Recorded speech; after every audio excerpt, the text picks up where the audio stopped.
Welcome to our weekly Parsha Shiur. This week's Parsha is, of course, Parsha's Sisa. The story of the Parsha's Sisa contains the story of the Jewish people's worshipping of the Egel HaZahav, of the golden calf. You may notice on Shabbos that the aliyahs are divided very disproportionately, and the first two aliyahs are incredibly long. After that, the aliyahs are actually very short. And the reason for that is because the entire story of the worshipping of the golden calf is included in the first two aliyahs. It's significantly more than half of the Parsha, if I remember correctly. And the reason why we put the entire story of the Egel HaZahav, which the Torah tells at great length, in the first two aliyahs is because of all the Jewish tribes, the only one that was not part of the worshipping of the Egel HaZahav was Shevet Levi, from which Kohanim and Leviim descend. So in order not to disgrace an individual who will be called to the Torah and be receiving an aliyah, we are sure the Chachamim divided it up in such a way where the entire story is told over in the first two aliyahs. So the person, standing there and receiving the aliyah, while the story is being read, is either a Kohen or a Levi, which whether he's a Kohen or a Levi, either way, his ancestors were not part of the story. Once those two aliyahs are over, then the Torah goes on to talk about other things, which even a Yisrael would be comfortable, wouldn't be ashamed of these passages being read. But that's the reason you'll notice in Shabbos why the first two aliyahs are so incredibly lengthy. Which again, off the bat, as we begin already here, you can start to see the Torah's discomfort, the Torah's attitude towards the story of the worshipping of the golden calf, how it's a source of shame and it's a source of humiliation and something that we're uncomfortable with, to the point that to this day, the individual who gets the aliyah, in which they're going to read the story of the Egel HaZahav, is going to be one who's not a descendant from any of the tribes that participated in it in any way. For today's Shiur, I want to actually start in a Gemara. From there we'll get, please God, to the Parsha itself. But I want to start with you from a passage in the Gemara. The Gemara that I'm referring to, and particularly a Tosfos in this Gemara, the Gemara that I'm quoting from is here in Masechta Shabbos, Daf Pei Tes Amud Aleph, page 89a. Here there is many of the famous Gemaras about things that happened at the time of the giving of the Torah. Nasa V'Nishma, that famous Gemara about Hashem hanging the mountain of Har Sinai over the Jewish people's heads. Many of those famous Gemaras are here in Masechta Shabbos. And here the Gemara says like this. V'amar Rabbi Shiur ben Levi, many of these passages are taught by Rabbi Shiur ben Levi. He says like this, when it was all over, and Moshe went down the mountain after being there for 40 days.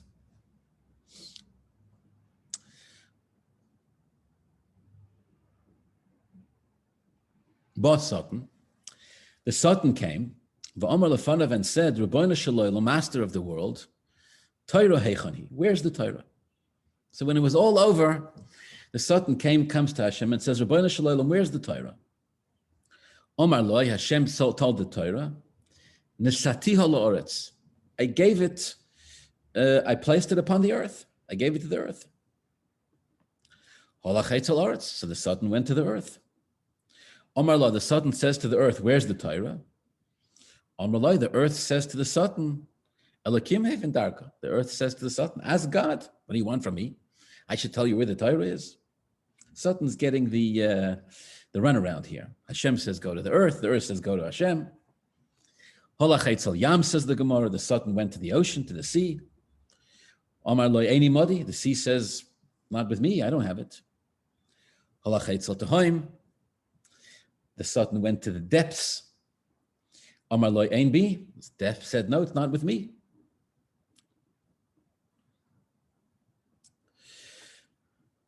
So the Sutton goes back to Hashem and says, Rabbeinu Shalom, Chipasti b'chol ha'oretz v'lo mitzasiyah.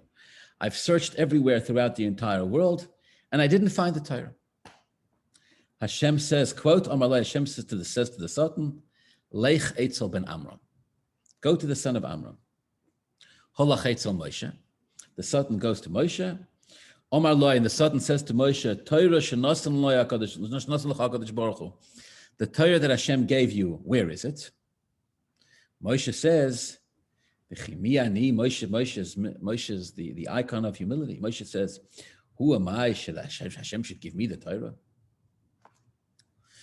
So Hashem says to Moshe, Moshe, what are you lying? What are you being dishonest? I gave you the Torah. Moshe says, you want me to take the credit for having the Torah, such a special treasure, such a holy thing, such a treasure that Hashem has been protecting and that gives Hashem so much pleasure. You expect me to say, I took it, I have it. How can I possibly say such a thing? Hashem says to Moshe, since you humbled yourself, the Torah will be called by your name. Zichru Toras Moshe Avdi, the Pasuk says, remember the Torah of Moshe. The Torah is called Toras Moshe because of Moshe's humility in refusing to take credit, in refusing to take ownership, in refusing to celebrate himself as the one who was the recipient of the Torah. All right, the simple understanding of this Gemara is that the Gemara is telling us that even though Hashem did give the Torah to Moshe, to the Jewish people, but still Moshe in his great humility never saw himself as the owner of the Torah. He never saw himself as, as being the master of it in any way. He had an incredible attribute of humility involved. And specifically because of that, the Torah is referred to as Toras Moshe, Zichru Toras Moshe. Because of Moshe Rabbeinu's great humility involved in receiving the Torah and passing it on to the Jewish people. This is what's written in the Gemara. Again, if you like, you can look it up. It's in Masechta Shabbos, Daf Pei Tes Amud Aleph. And here, one of the commentaries in the Gemara called Tosfos picks up on a very interesting nuance in the story, and he's perturbed by it. Tosfos is bothered by the Sutton's question. What do you mean, says Tosfos, that the Sutton comes to Hashem and says, Hashem, where's the Torah? V'chi Sutton, says the Torah, V'chi Sutton lehoya yodeya matan Torah. Did the Sutton not know that Hashem gave the Torah to the Jews? Well, the Sutton didn't know. What, was he sleeping? Well, how is that possible? Now, if the Sutton wants to see where the Torah is, right? If the Sutton wants to cause trouble, he can ask Hashem, what's going on with the Torah? Are the Jewish people keeping the Torah? Etc., etc. But just to come to Hashem and say, Rabbeinu Shalom, where's the Torah? Tosfos says, what kind of a question is that? Right? Tosfos says even the Sutton doesn't lie. There's no Gnevas Das. He's not going to mislead. If he says to Hashem, if he's asking Hashem where the Torah is, he's not going to ask Hashem questions that he knows the answers to. That means he doesn't know. Says Tosfos, what do you mean? How did the Sutton not know about Matan Torah? Everybody knew about Matan Torah.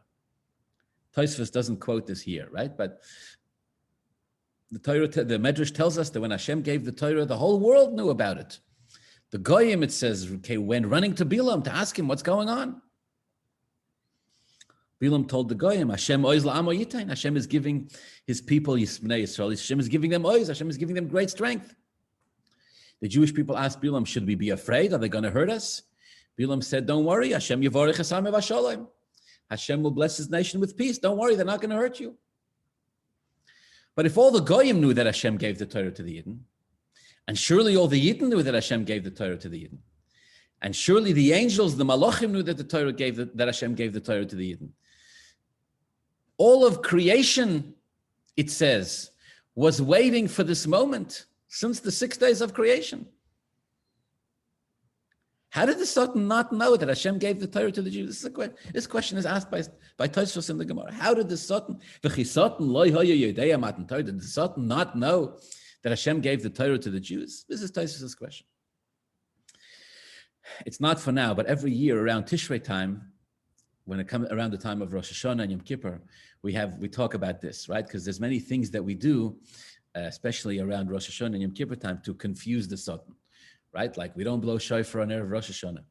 One of the reasons for that is to confuse the Sutton. We, different things that we do. So apparently there is some element of confusing the Sutton, and it's difficult to understand. What does that actually mean? And here, Tosfos picks up on it. Why would the Sutton not, how could the Sutton not know about Matan Torah?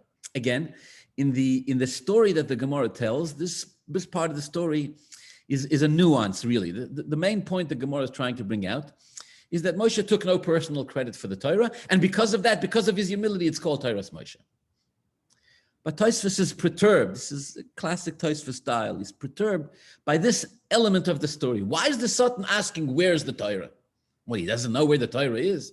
Everybody knew where the Torah is. Hashem gave the Torah to the Jewish people.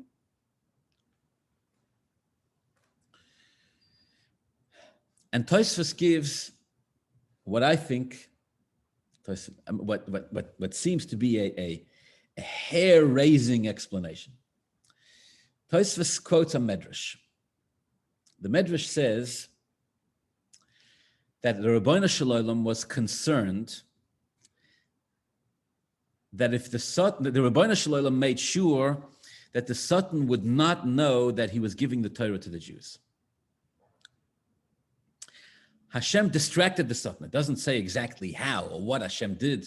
You know, he sent him to go do something or whatever it is. He sent him on some type of mission. Doesn't say what. But HaKadosh Baruch Hu intentionally distracted the Sutton during the experience of Matan Torah, so the Sutton would not be aware. This is not something that happened by accident. In other words, it's not, Tosfos' answer is, it's not that the Sutton missed it or he didn't get the email or something like that. No. Tosfos' answer is this was very calculated on Hashem's part. Hashem made sure that whatever it took to Tirdoi HaKadosh Baruch Hu, Hashem distracted, somehow managed to create a deflection and get the Sutton busy with something else, so the Sutton would not be aware that he's giving the Torah to the Jews. Why not? What do you care if the Sutton knows?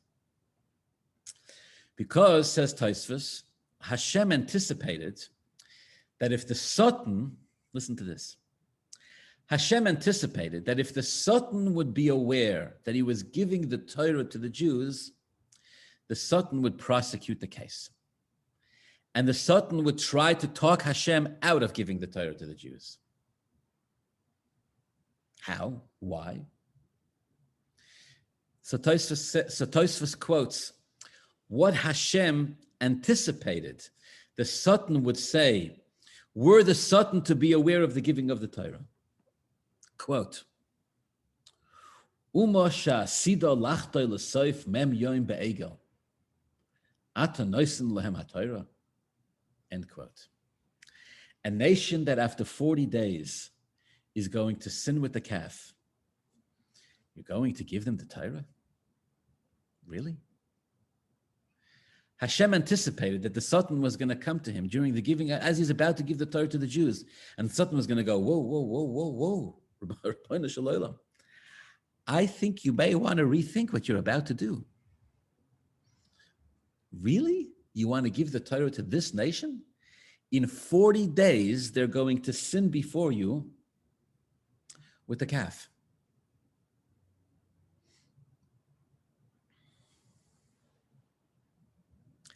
And in this way, the Sutton would prosecute the Jews and try to discourage Hashem from giving the Torah to them. In order to avoid this issue, Tosfos concludes, Hashem distracted the Sutton during the experience of the giving of the Torah, so that when it was all over, and every guy in the world, and every Bilam, and every angel, and everything knew exactly what happened, that Hashem had given the Torah to the Jews, the Sutton still had no clue. Which is why when it's all over, he comes running to the Rabbeinu Shalom and says, Torah heichani, where's the Torah? And Hashem says, go to the earth. And the earth says, I don't have it. And he goes to the sea, and he goes to the depths, and he goes back to Hashem. And eventually he goes to Moshe, and even Moshe refuses to take credit. And Hashem says, you so humble, the Torah is going to be called in your name. The Sutton had to discover all of this on his own, because Hashem made sure that the Sutton wouldn't be aware that he was giving the Torah to the Jews, because Hashem didn't want to hear the arguments of the Sutton, who would argue before Hashem and say, Ribono Shel Olam, this is not a good idea. Don't give the Torah to the Jewish people. In 40 days, they will sin by worshiping the Egel. Perhaps the Sutton would argue that Hashem should find a different nation who's more obedient and easier to get along with, and wouldn't sin and wouldn't violate the very mitzvah of not worshiping idols after 40 days.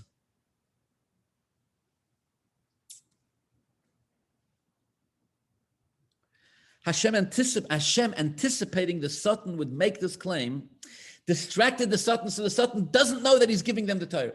So the Sutton doesn't know that Hashem is giving the Torah to the Jews. By the time the Sutton comes back, it's over. And the Torah has already been given to the Jews. Now it's too late. Now you can stand on your head and spit wooden nickels and scream, it's not a good idea to give the Torah to the Jews because they're going to sin after 40 days. Now you can make all the arguments in the world. It's too late. It's already given.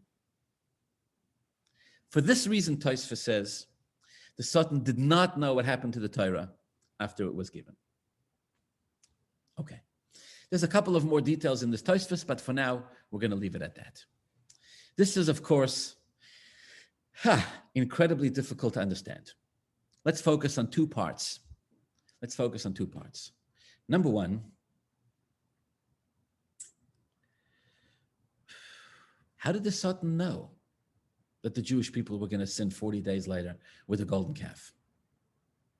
Of course, the Sutton, the rabbis tell us, the Sutton is the Yetzer Hara, the Sutton is the Malach HaMaves, the Sutton is the one who convinces the Jews to worship the golden calf 40 days later, granted. But how does the Sutton know he's going to be successful? How does he know with such authority that he would come to Hashem and say, don't give the Torah to the Jews because they're going to worship the golden calf in 40 days. Who told him that? How can anyone know that the Jews were going to sin in 40 days? Isn't one of the principles of our belief the concept of free choice? The only ones who were going to, it was up to the Jews whether they would sin in 40 days, whether they would sin in 41 days or 39 days. This is amazing. This is unbelievable that the Sutton would know at the time of the giving of the Torah that he doesn't just know that the Jews are going to sin. He knows when the Jews are going to sin. He doesn't just know when the Jews are going to sin. He knows exactly what their sin is going to be, and he's going to nail it perfectly. How does the Sutton know all of this? Pretty smart, pretty much in touch. Right? Pretty. He's got his finger on the pulse of what's going on here. Where's this information even coming from? What about Akol B'dei Shemaim Chutz Me'Yira Shemaim? Even Hashem is not supposed to know whether the Jews are going to sin in 40 days or not. The Jews have free choice.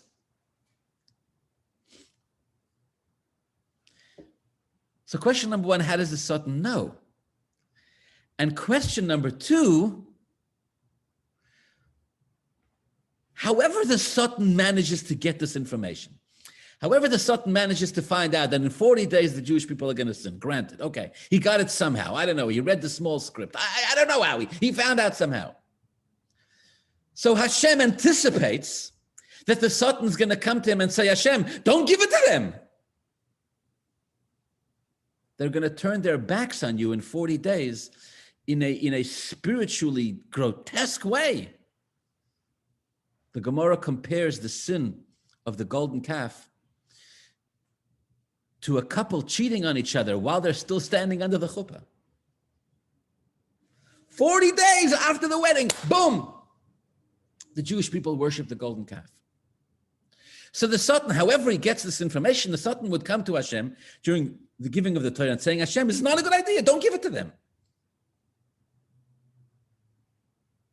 Well, let me ask you this. Is the Sutton right or is the Sutton wrong?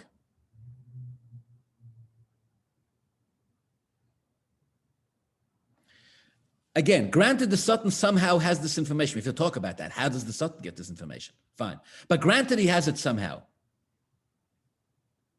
Is that a good reason? Is that a legitimate argument as to why the Torah should not be given to the Jews? If it is, then why is Hashem ignoring it?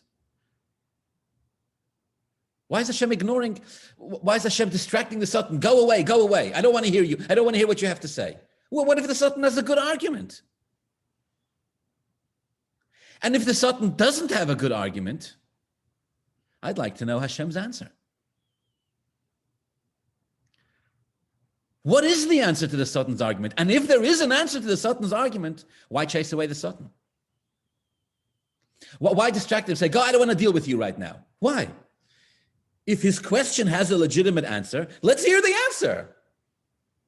Surely Hashem has some reason. I mean, if the Sutton knows that the Jewish people are going to sin, surely Hashem knows that the Jewish people are going to sin. And Hashem is choosing to give them the Torah anyways. Yes, of course. So Hashem obviously has a reason. There's a system where there's some reason where everything makes sense. And it's a good idea to give the Jewish people the Torah, even though they're going to sin after 40 days. Okay? No, so if there's a good reason, let's give us the reason. Why the need to distract the Sutton? Why the need to create a deflection? This is what, lahavdil, this is what human beings do when we don't have an answer. Right? Who was it that said, if you can't improve the quality of your reasoning, just scream. Just shout. Whatever it takes to convince people that you're right. What's the value here? My question is, what's the value in distracting the Malach HaMavis, distracting the Sutton, getting rid of him, so that he won't make this argument? Is the argument a legitimate argument, yes or no? If it is, let's address it. If it's not, then there's no need to address it, because it's not a legitimate argument. No, says the Medrash. HaKadosh Baruch Hu tells the Sutton, you take a hike, get lost, go fishing, get out of here. And then while the Sutton's not watching, boom, Hashem gives the Torah to the Jews. Now the Sutton comes back, too late. It was already given.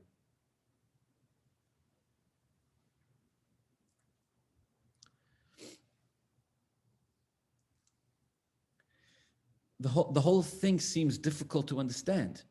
Primarily, the difficult part to understand here is what's the value in this game that Hashem seems to be playing with the Sutton, where it cannot be aware of what's happening while it happens.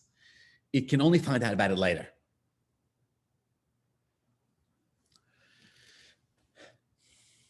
Okay.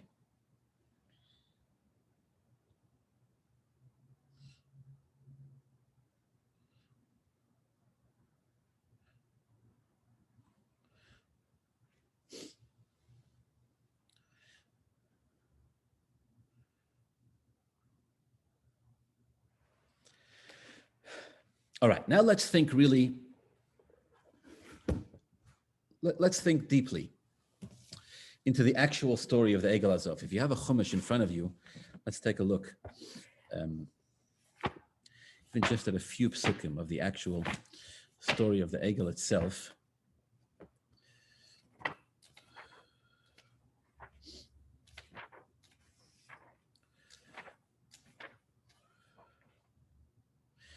Perek Lamed Beis, beginning of chapter 32.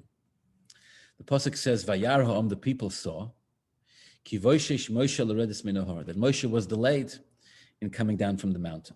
Right here, there is the famous explanation: the Jews miscalculated the days, etc., etc. The people saw that Moshe was delayed. Vayikol ha'am al Aaron, the nation gathered around Aaron. Vayomru elav, and they said to him, "Kum aseh lanu elakim." Literally translated, or loosely translated, "Kum, get up, aseh lanu elakim, make for us a God, asher yelchu lefanenu, that will go before us. Ki zeh Moshe ho'ish, because this man Moshe, asher helonu meretz Mitzrayim, who took us out of Mitzrayim, lo yodaynu mehoyolai." We don't know what happened to him. All right, again, there's tremendous amount of commentary over here. What exactly happened? The Sutton showed the Jewish people an image of Moshe Rabbeinu's coffin floating in the air. They thought Moshe Rabbeinu was dead. The Ramban says very famously that they weren't trying to replace Hashem, they were only trying to replace Moshe Rabbeinu. And although the words they use to Aaron are Kum Aselanu Elokim, make for us an Elokim, it's not, Elokim here doesn't mean a God, Elokim here means a leader. They were looking to replace Moshe Rabbeinu, etc., etc. Aaron tells them to gather the gold. Also difficult to understand what was Aaron thinking. But then turn to Pasuk Vav.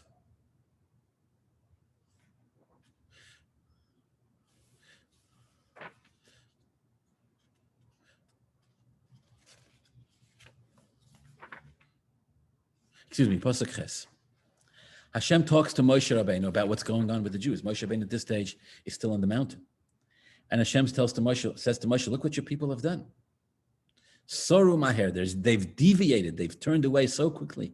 From the path that I, Hashem, commanded them. They made themselves a molten image, a molten calf. They bowed down to it. They sacrificed to it. When they said,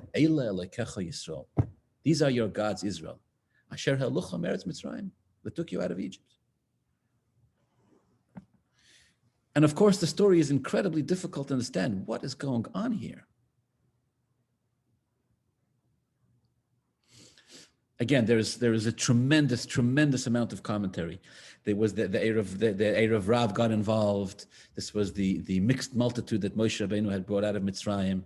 That's why Hashem tells Moshe, Hashem says to Moshe, Amcha, your people, the people that you took out of Mitzrayim. All right, the Medrash says that the Egel Azov could walk and could talk. And the Medrash says that the Jewish people just threw their gold in and this image came out, etc., etc., etc. It was wild stuff. But let's think about this really on a deeper level just for a minute. What is actually going on here? What's really happening?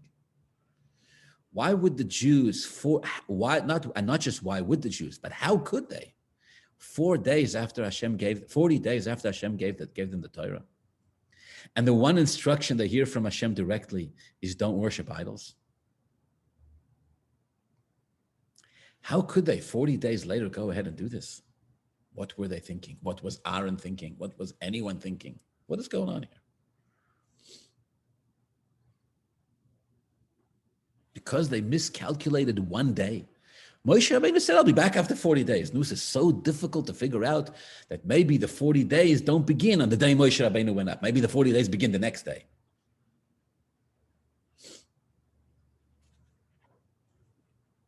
And if they were in fact trying to replace Moshe Rabbeinu, and only Moshe Rabbeinu, how do they end up with a sin with the sin of Avodah Zarah?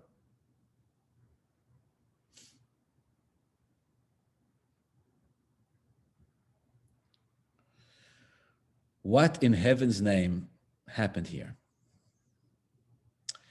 Very difficult to understand. So the Gemara says very famously in Masechta Avodah Zarah that all of this was coordinated by Hashem. Right? The famous answer. It was meant to be. It was, when the events are too fantastic, when they're too fascinating to happen on their own, then it was Hashem that coordinated this. The Gemara says in Masechta Avodah Zarah, "Lo hoyu Yisrael ru'uyim la'isa ma'isa." The Gemara actually addresses this. The Gemara says, how is this possible for the Jews to have done such a thing? And the Gemara says, the truth is it wasn't possible. Left to their vices, the Jews would never have committed such a heinous crime, spiritually. Never.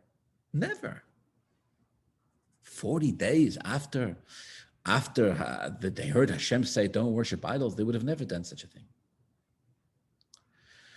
Rather, says the Gemara in Masechta Avodah Zarah, Hashem, there's no other explanation. We have to say, Hashem made it happen. It was meant to be. All right, if so, you can ask, then why did the Jews get punished? Also a good question. But the Gemara says this in Avodah Zarah.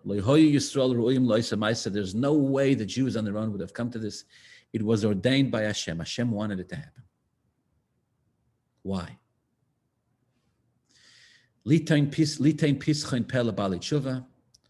To begin I'll tell you the literal explanation, and I'll tell the little translation, and I'll tell you how I understand it.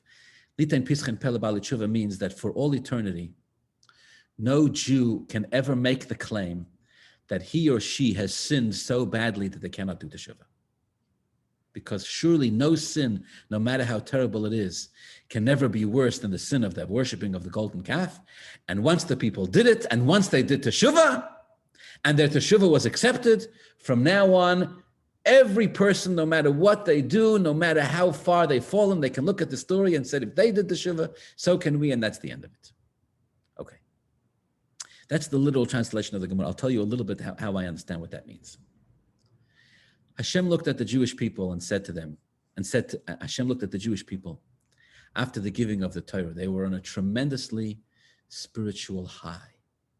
They were like tzaddikim. They had been cleansed. They had just come out of Mitzrayim. They had been cleansed spiritually.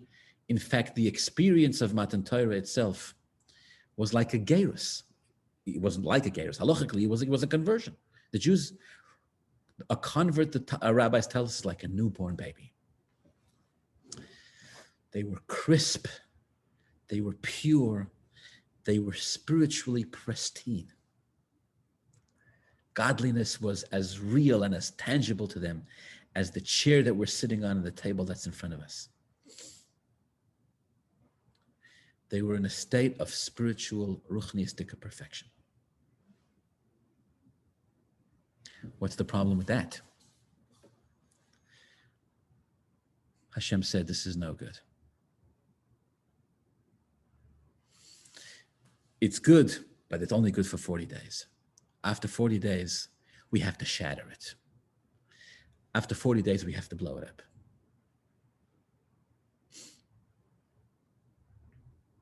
Why? What's wrong with this spiritual utopia that the Jews were in? Why did Hashem see it so that after 40 days, it should be desecrated and violated in such a terrible way? For one very simple reason. And that is, it was stagnant.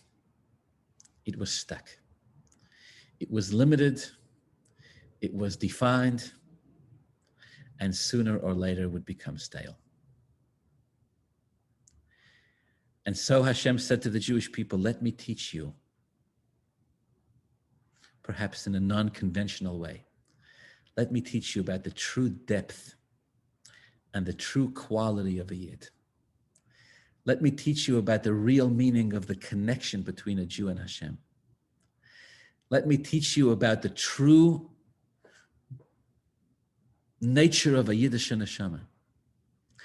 Let me teach you the true value of a mitzvah. Let me teach you what really happened in Matan Torah. Let me tell you what really happened at Matan Torah. What really happened in Matan Torah? The Jewish people and Hashem entered into a relationship which is unconditional and eternal. And yes, for reasons unbeknown to us, in order to discover a deeper depth, in order to discover what the Gemara calls teshuvah, that means the ability to reconnect and to rebuild, you have to go through first a destruction of what it is that you perceived was perfection beforehand.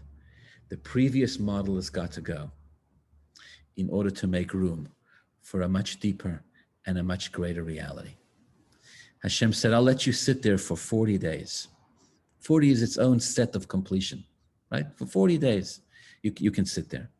And then we're going to move it away and leave room in its place to write something much deeper and much greater and much more powerful. And the best way to understand this is in the Gemara's analogy of thinking about this relationship between Hashem and the Yidden as a marriage, between a husband and a wife. When a husband and a wife get married, typically they're on such a high, and they're so in love, and they go out together on their honeymoon or wherever it is that they go, and they're absolutely convinced that they're going to live happily ever after, and when they're never going to have an argument, and they're never going to have a bitter day, and there's no negativity will ever creep into their marriage Our union is perfect till death do us part. How long does that last? Approximately 40 days. Approximately 40 days. And after 40 days, sooner or later, we discover that this union is far from perfect. Because no human being is perfect, and nothing any human being does ever was or ever will be perfect. And the devil of unresolved issues, the devil of strife, the devil of differing opinions, the devil of lack of shalom bayis rears its ugly head. And before you know it, oh, Gewalt, our holy union feels like it's being desecrated. As they face their first argument, may Hashem protect us, where she wants to go get sushi and he wants to go eat hamburgers, or she wants cream sheets for the bed and he wants blue sheets for the bed, or some unearthly, God forbid, argument that breaks out between the two of them, and they feel like their world is being destroyed. And every now and then, on occasion, I have the wonderful fortune of counseling such a couple, and they walk in, their faces are on the floor, devastated.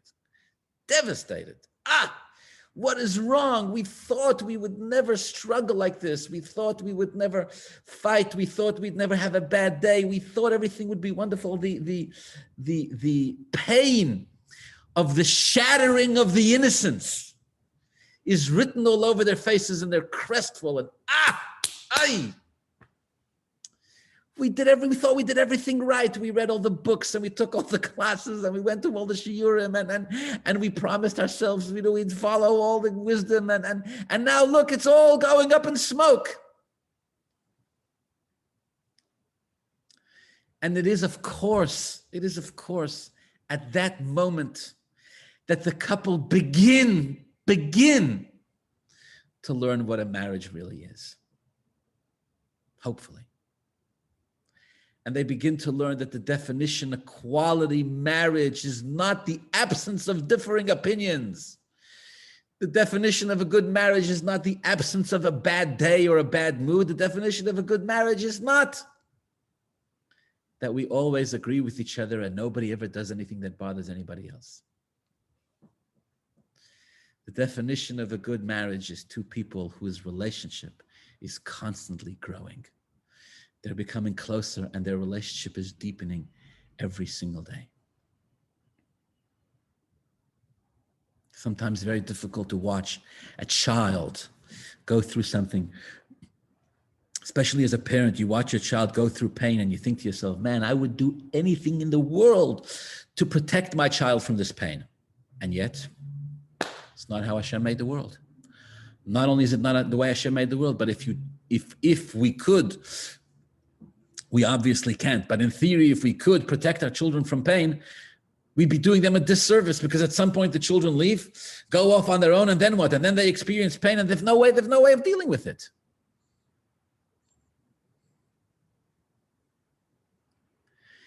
Even in a ruchniistic sense, even in a spiritual sense, Hashem wanted to show the Jewish people, he wanted to teach them the concept of tshuva. He wanted to teach them the concept of the extent, the depth in which the Jew and Hashem are connected is so powerful that even, God forbid, when they sin, they can reach a deeper level. They can rebuild. So that no Baal Tshuva can ever say, Oy Gewalt, after what I've been through, after what I've done. No.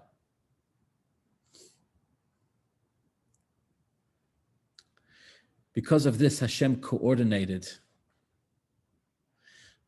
that this particular sin should take place.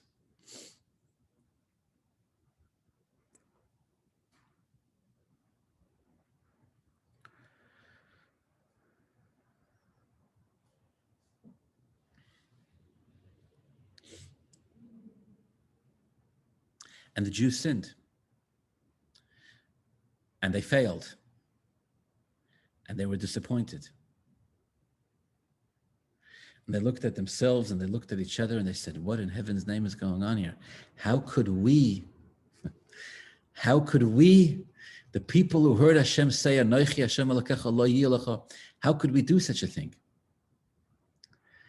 And then Moshe Rabbeinu came down from the mountain and said, okay, then the decision that you make now, the attitude that you take upon yourselves now, will be the most important part of this story. What happens now?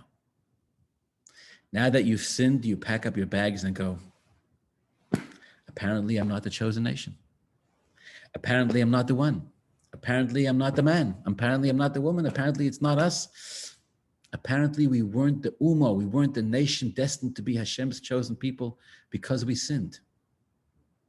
Apparently the Shidduch wasn't meant to be. We fight. We have disagreements. Apparently the job is not meant to be. It entails difficulties. Apparently this project is not meant to be because there are challenges along the way. Or do you say, no, now that the challenges have reared their ugly head, now is when it begins. Let's go back to the Sutton and the Rabbeinu Shloim. The Rabbeinu Shloim anticipates that the Sutton is going to come to him and say, Rabbeinu Shloim, don't give the Torah to the Jews. It's a bad idea. In 40 days, they're going to worship the Egel. They're going to sin. Find a different nation that's not going to sin. The Sutton is going to say this, and the Sutton is going to mean every word he says. The Sutton is going to say, Ribbono Shel Olam, this union that you're creating at Matan Torah, this marriage that you're going into with the Jewish people are going to break your heart, dear God. They're going to rebel against you. They're going to commit immorality before you even barely get to the Yichud room. Don't do it, the Sutton will say. And the Ribbono Shel Olam doesn't respond to the Sutton. Not only the Ribbono Shel Olam doesn't respond to the Sutton, the Ribbono Shel Olam doesn't even want to have the conversation with the Sutton. Get out of here. Why? Because while the Sutton understands the question, while the Sutton can see the pain that's coming down the road, that this sin will cause, the Sutton can't see past it. The Sutton can't see what happens next. You know what the Sutton doesn't understand? Tshuva. The Sutton doesn't understand the incredible relationship that will develop between Hashem and the Jewish people after the Jews have broken Hashem's heart. The Sutton can't see past that. The Sutton's not supposed to see past that. The Sutton's job is to get the Jewish people to sin. The Jewish people's job after they've sinned is to find their way back.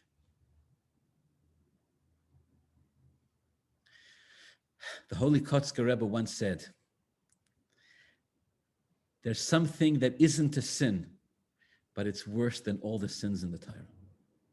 That's what Kotzker Rebbe said. Something that in itself is not a sin, but it's worse than all the sins in the Torah. You know what it is, he said? Yiyush. You know what Yiyush is? Despondency, giving up. Doesn't say anywhere in the Torah, thou shalt not give up. Doesn't say that.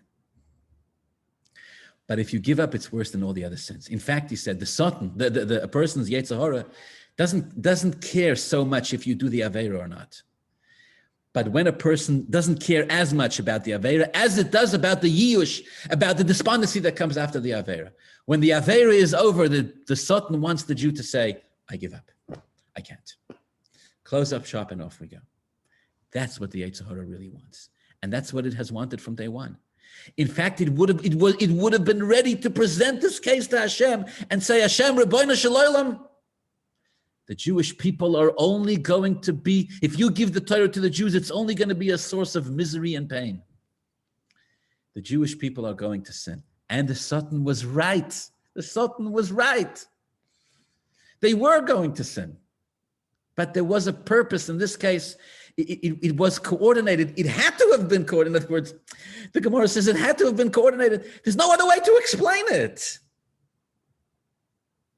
This type of a story. So if it was coordinated by Hashem, there was a reason why it was coordinated. There was a motive for why Hashem wanted this to happen. And the motive was Liten Pischin Pele Bali Tshuva, but the Sutton, But this is something that the Sutton doesn't understand. So why doesn't Hashem just say to the Sutton, you don't understand? Because it's still too early. You see, you can't come to a couple on their wedding night and say, listen, you know the love you have between each other right now, the special union, the special connection that you feel, this is superficial garbage. In 40 days, it'll be gone. And then in 40 days, after you have your real first fallout, then you'll be able to start building a quality marriage. You don't do that.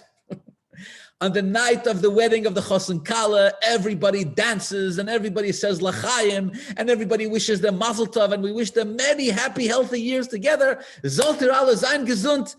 Many happy, healthy years of love and union and everything should be beautiful. Postscript, by the way, when reality checks in, let me know. We'll take it from there. Now is not the time. Now is Matan Torah. Now is the time to celebrate the union between Hashem and the Jews, even as powerful and as great as it is. And this union will last for all eternity. Jewish people will spend the rest of their existence unpacking what was in that moment of Matan Torah. There were layers and depth of quality of relationship that they themselves had no idea. Did the Jewish people know at the time of Matan Torah how much Mesiras Nefesh, how much self-sacrifice over the years they would have for this relationship between themselves and Hashem? What this relationship would call upon them to be ready to sacrifice? The anti-Semitism, Rahman al-Islam, that they would face. The miracles that they would see of Jewish history. At the time, they had no clue. Hashem knew. But only Hashem knew, no one else. It's a conversation that Hashem is not going to have with the Sutton. Certain questions cannot be answered right now. Sometimes the answer to the question will come with time. With time, even the Sutton would come to understand and learn that the Jewish people were ready to display a level of connection and relationship to Hashem that that the Sutton himself, for the life of him, could never understand.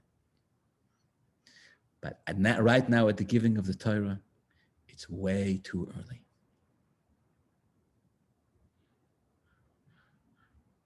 Which is, of course, the deeper meaning of what we mean when we say the Sutton comes back and says to Hashem, Ribono Shel Olam, where's the Torah? What does that mean? Where's the Torah?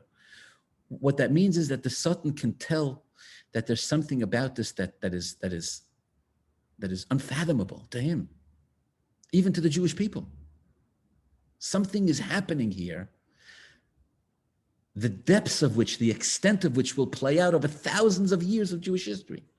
Nobody can see it at the time. And it cannot even be explained at the time. Let's answer the other question. How does the Sutton know that in 40 days the Jewish people will sin with the Egel? How does the Sutton know that? The answer, once again, in the words of the Gemara, is that this is part of Hashem's explicit plan. In 40 days from now, Hashem is going to get the Sutton, to get the Jews to sin. And it's going to work. It has to work. It has to work.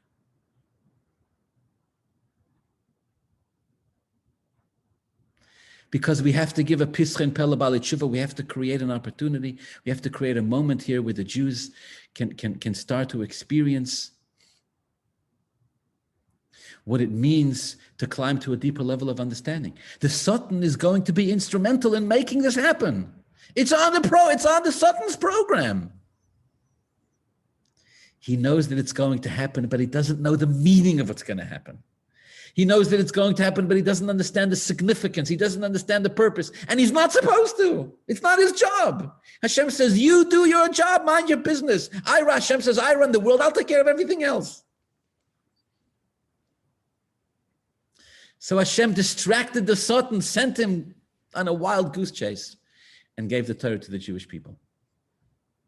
If I've told you this before, you'll bear with me, I'll repeat it. But we had a teacher in yeshiva who had a habit that drove us bananas, just drove us nuts.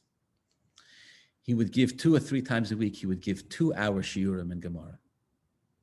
And he was a gifted teacher and he had a fantastic oratory skill in explaining, Talmudic concepts and weaving different ideas together. And for 2 hours, he would sit and explain and connect ideas, and it was beautiful to listen to. And then we always knew, well, I shouldn't say always, but we often knew it was coming. About 3 or 4 minutes before the end, he would turn to us, of course, in Hebrew, and he would say, "Nu, atem kulchem evantem," he would say, "You all understood?" Yeah? I mean, well, obviously we'd go spend time later reviewing the ideas and, etc. But generally he explained it well enough that even as teenagers we could understand. No, he would say, "Asayem rak im she'ela ktana." He said, "Just going to conclude with a small question, and then, send you off on your way."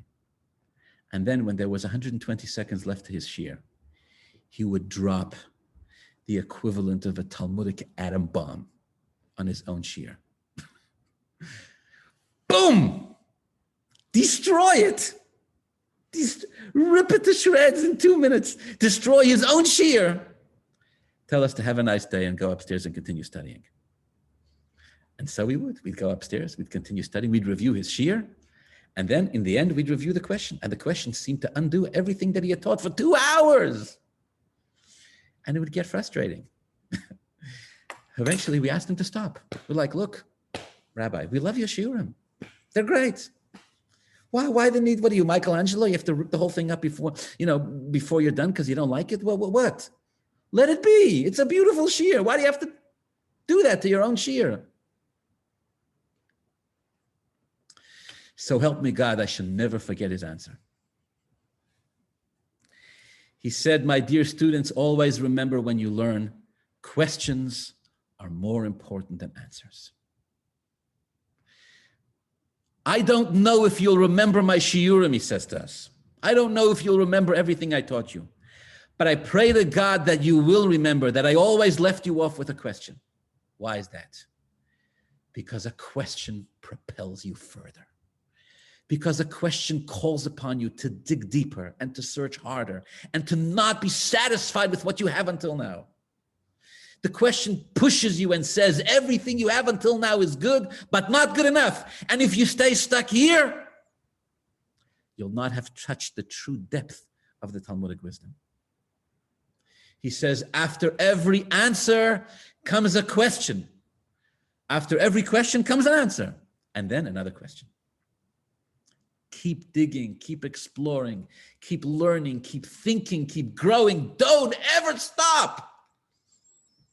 The moment you stop asking questions, he told us, is the moment you stop learning.